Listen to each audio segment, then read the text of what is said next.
Mga kabunyog, mga kababayan, saan man pong panig kayo ng mundo ngayon, nasa Pilipinas man po o nasa labas ng bansa, anong oras man po sa inyo dyan ngayon, umaga man po, tanghali, hapon, gabi, pinapanood man po ninyo ito ng live o replay, ang ating pong pagbati ng magandang araw, Pilipinas at mundo.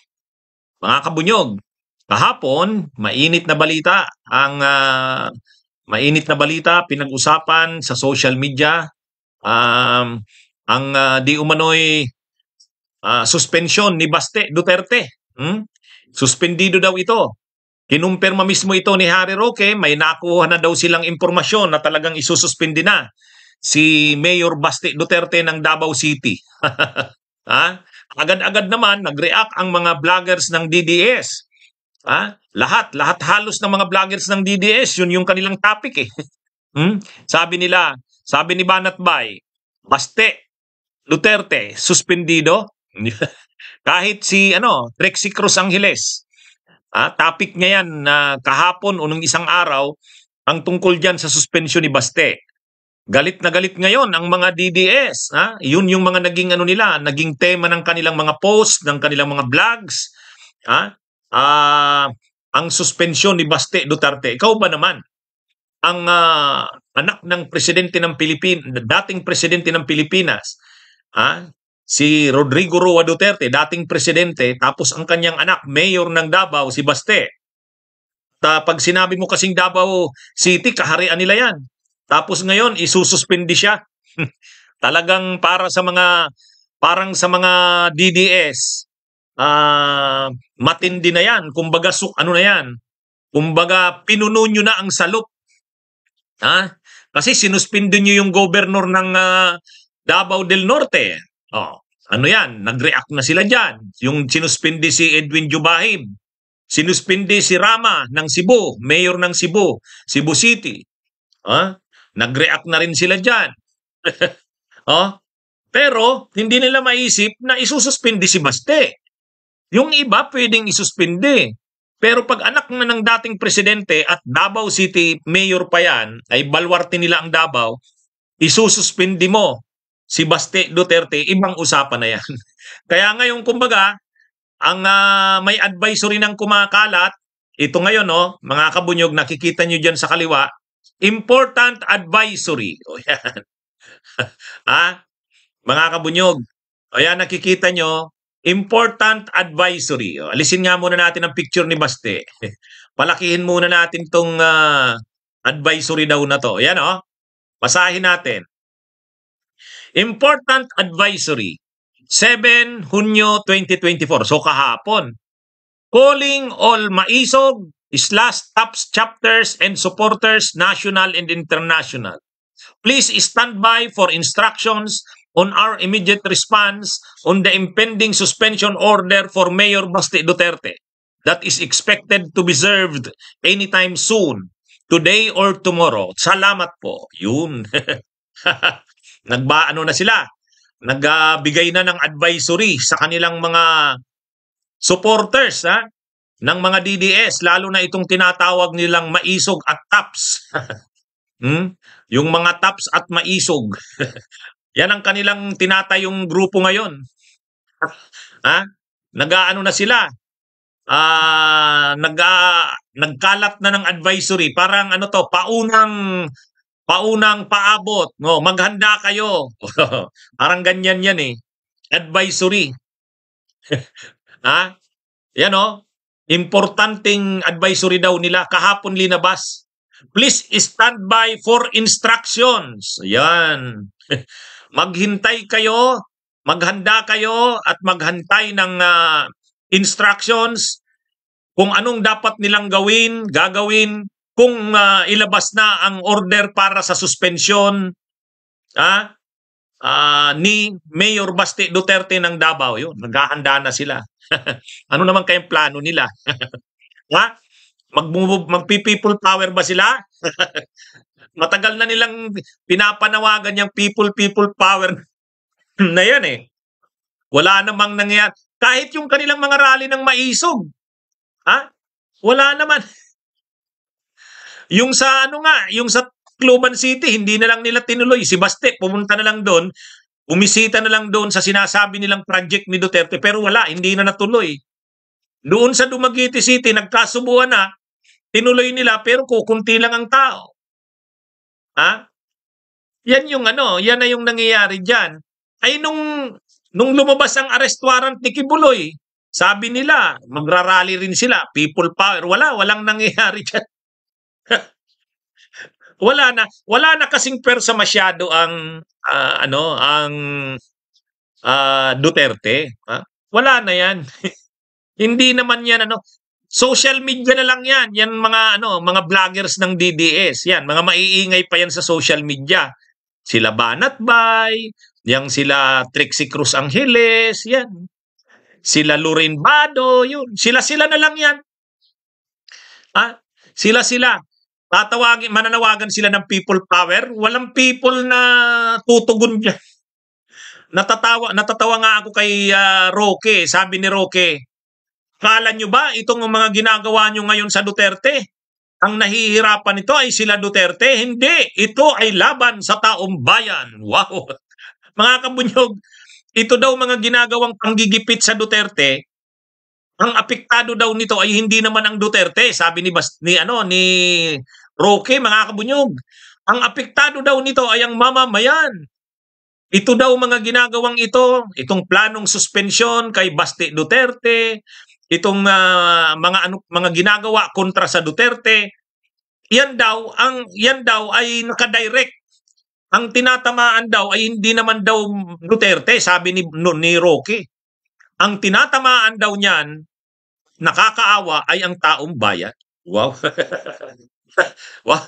Taong bayan ba, mga kabunyog? Naniniwala ba kayo kay Roque?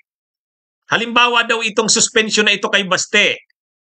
Kung totoo ito, kung ilalabas ito, yun daw mga panunupil daw sa freedom of expression ng kampo ni Duterte sa SMNI. Yung mga pagbabawal sa maisog, yung panggigipit daw sa maisog rally, yan daw ay kontra sa taong bayan. Mamamayan daw yan ang tinatamaan, hindi naman daw Duterte. Ay sos, huwag nyo nga kaming idamay dyan. Huwag nyo nga idamay ang taong bayan. Walang pakialam ang taong bayan yan. Sabi ni Zain Caminos, but yan, attorney. Walang pakialam dyan ang taong bayan. Nagpapakaawa lang yan, nag-aano lang yan si Roque. Parang pinapalabas niya na ang ginagawa kay Duterte ay panunupil sa taong bayan. Sos! Paano naman nangyari yan? Isususpindi lang si Baste, taong bayan na ang apektado? Wala. Wala yan. Sige nga, manawagan na kayo ng people power nyo. Walang tutugon dyan. Mga kabunyog. Kaya ito, mayroong advisory ang mga DDS, yan po, nakikita nyo, maghintay daw ng instructions. Ang sinasabihan niyan, yung mga lahat daw ng chapters ng maisog sa Kataps. Maghintay daw ng instruction. Kapag lumabas na daw, kasi parang kinumpirma na daw ni Harry Roque na mayroon mayroong suspension order na kay Baste. So ngayon, ang advisory na lumabas, itong sa maisog, grupo ito ng mga DDS, maghanda kayo sa anumang instruksyon. Yun alam niyo mga kabunyog, ngayon lang malinaw bakit nagpadala ng 2 batalyon ng SAP sa Davao ng PNP SAP. So hindi lang pala yun tungkol sa pag-aresto kay Kibuloy. Hindi lang yun sa aresto din kay Duterte kung lumabas yung arrest warrant ng ICC. Ay kung isi-serve nga itong suspension order kay Duterte, nananawagan itong mga supporters ng Duterte na magpi-people power sila, ayan. Kaya siguro nagpadala diyan ng 2 batalyon ng SAF. Kasi talagang kapag nag-serve nga naman ng warrant of arrest, pag nag-serve nga naman ng suspension order kay Baste, magmamatigas yan. Hindi aalis yan sa Davao City Hall. Pero mga isang araw, 2 araw lang yan. 2 araw lang yan. 1, 2 araw. Sa bandang uli, aalis din yan. Ha? Kaya kailangan din talaga yung SAF doon. Kasi, siyempre, no one is above the law. Kung isususpende si Baste at dapat naman talagang isuspende, ay kailangan din ng dagdag na, kumbaga kailangan din talaga ng augmentation force. Kasi hindi magiging madali ang pagsiserve ng suspension order kay Baste. Kasi ang mga panatikong supporters ng DDS, tulad ngayon, nananawagan na sila. Naglabas na sila ng advisory. Pero tama lang na nandun, nagpadala doon ng 2 batalyon ng Special Action Force ng PNP. Tama lang yun. So, marami kasing posibleng mangyari sa Davao. Posibleng maaresto na si Kibuloy. At pag inaresto yan, pwedeng may resistance. Hindi lang pala yun. Pwede ring lumabas na ang arrest warrant ng ICC. So, pwede ring may resistance din sa Davao. Ito pala. Suspension order kay Baste. Pwedeng isi-serve yan. Pag sinerve yan, kailangan din talaga ng dagdag na puwersa sa Davao. Kailangan galing sa labas ng Davao. Kasi masyado nang compromised ang PNP ng Davao City at Davao Region eh. So yan mga kabunyog. Anyway, manawagan man ng people power ang mga supporters ng Duterte sa Davao o kahit pa sa buong Pilipinas, wala naman yan. Roy Hucaban, live ito. Walang mangyayari dyan. Hindi na ganun kalakas ang pwersa ng Duterte. Wala na yan. Pangalawa, anong pakialam ng tao? Kapag sinuspindi si Baste, di okay, wala, isuspindi.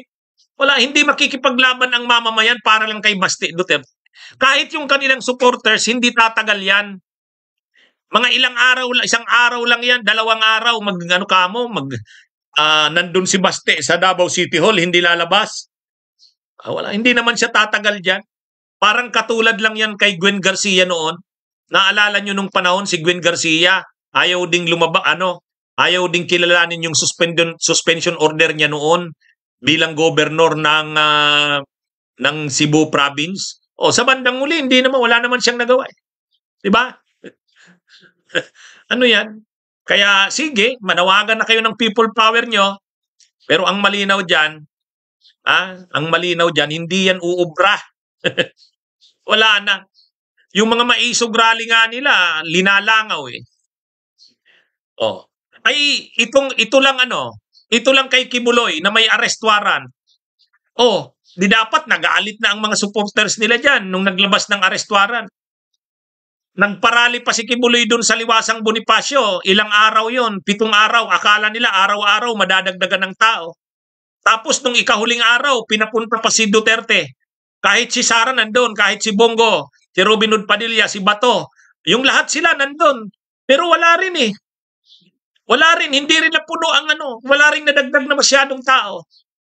Ibig sabihin, hindi talaga na yan. Wala na yan. Kabunyog Ara Risente, salamat sa pag-send ng stars, ha? Kabunyog Nonong Raymond, salamat din. Kabunyog Roy Hucaban, salamat sa pag-send ng donation. Wala yan. Alam nyo mga kabunyog, yung mga rally doon sa Liwasan, yung araw-araw na rally doon, 7 araw, halos ang inaasahan nila doon, magsisimula munang magpatipo ng tao yung mga followers ni Kibuloy sa Kingdom of Jesus Christ. Araw-araw nandun sila. Ang inaasahan nila, sa bawat araw na dadaan, unti-unting madadagdagan. Parang EDSA people power. Diba? Nagsimula muna ganitong tao. Parang katulad ng EDSA dos din, yung pagpapabagsak kay ERAP. Ang inaasahan nila, magsimula lang muna ganitong tao. Sunod na araw, dadami yan. Sunod na araw, dadami pa. Sa bandang huli, kapag si Duterte na mismo ang nandun, sila Sara, lalong dadagsa ang tao, yung mga naniniwala pa sa Duterte.